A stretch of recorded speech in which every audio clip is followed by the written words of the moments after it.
After more than 30 years in the flooring industry, inspecting hundreds of failed floors, I can tell you something that most people don't realize. Most floors do not fail because of the product. They fail because of the installation process. And that distinction matters. Because when a floor fails, homeowners blame the product. Contractors blame the manufacturer. Manufacturers blame the installer. But the real issue is usually much simpler. It's a breakdown in process. Today, I'm going to explain the three biggest reasons floors fail and how they could have been prevented.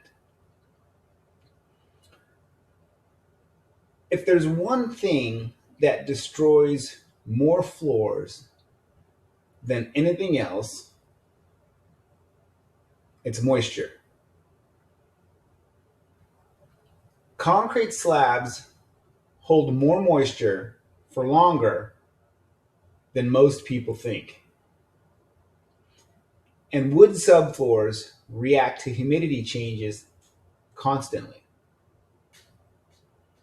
From a homeowner's perspective, you assume the installer handled this. From a contractor standpoint, moisture testing takes time, documentation, and discipline. And this is where corners get cut.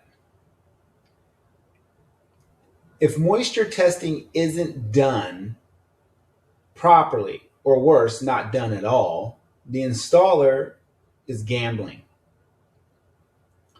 Adhesives break down, planks cup, LVT releases, engineered wood can delaminate. And 6 months later, everyone's pointing fingers. Moisture is predictable, but only if you test correctly. The second major cause of failure is improper subfloor preparation. Most flooring products today require very specific flatness tolerances. Not looks flat, but measures flat. When floors are installed over uneven surfaces, you get hollow spots, vertical deflection, joint separation, cracking, premature wear from the homeowner's side. This feels like poor quality material. From the contractor's side, it's often time pressure. Proper prep takes labor. Leveling compounds cost money. Grinding concrete can be messy. But skipping prep almost guarantees problems later. A beautiful product installed on a bad foundation will fail every time.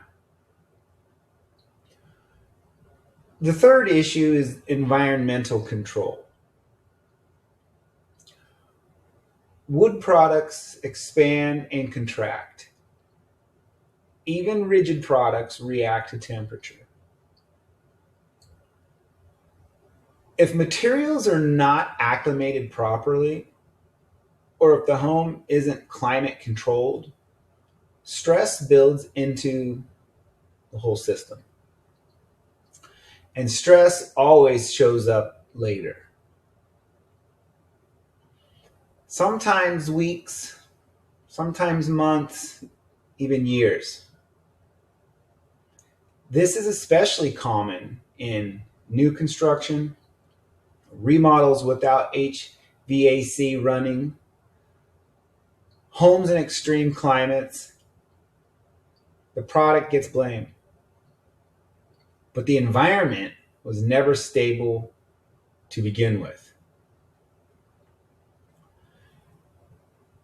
Here's what really happens in most failures. There isn't one catastrophic mistake. There are small process shortcuts. No moisture documentation, minimal subfloor prep, assumption instead of measurements. Each one seems minor at the time. Together, they create failure. And once the floor is down, it's too late.